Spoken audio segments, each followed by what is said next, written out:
pagtawag sa Ginoo ka na to.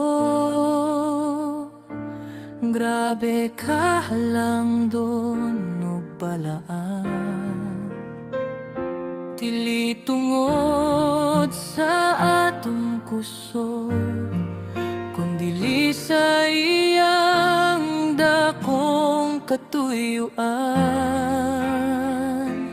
Gikan sa kangit-ngit ngadto sa kahayag, gikan sa sala ngadto sa kaluwasan.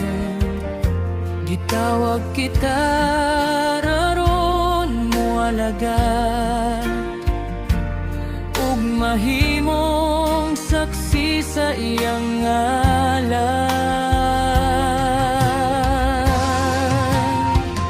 Bisan dili tapos sa iyang pananaw,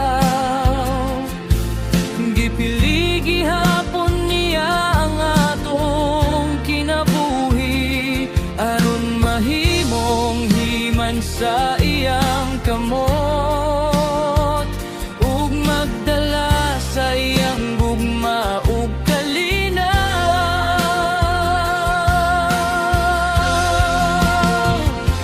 Ang pagtawag sa Ginoo ka na to,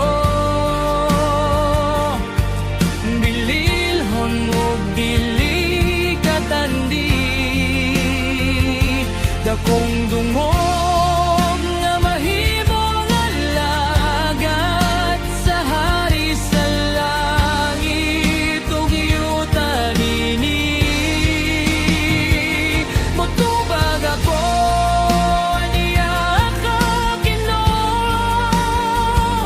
gamita ang akong kinabuhi, hangtod sa atapusan sa akong ginhawa. Ikaw lamang ang pagadaygon ko sa kanunay.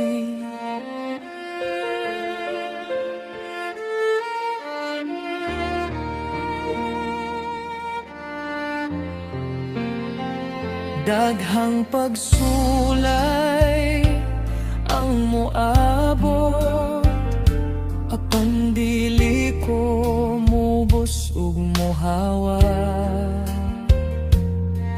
Kay ang nagtawag kanako, matinud-anon ug kusgan sa tanan.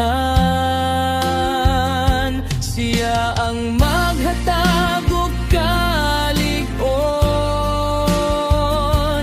kung kapoy na ang akong lawas.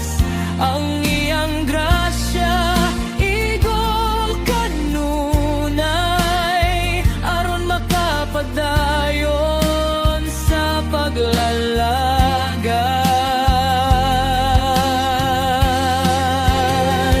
Daghang gitawag apan pipilara ang motubag, Ginoo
sa tanan.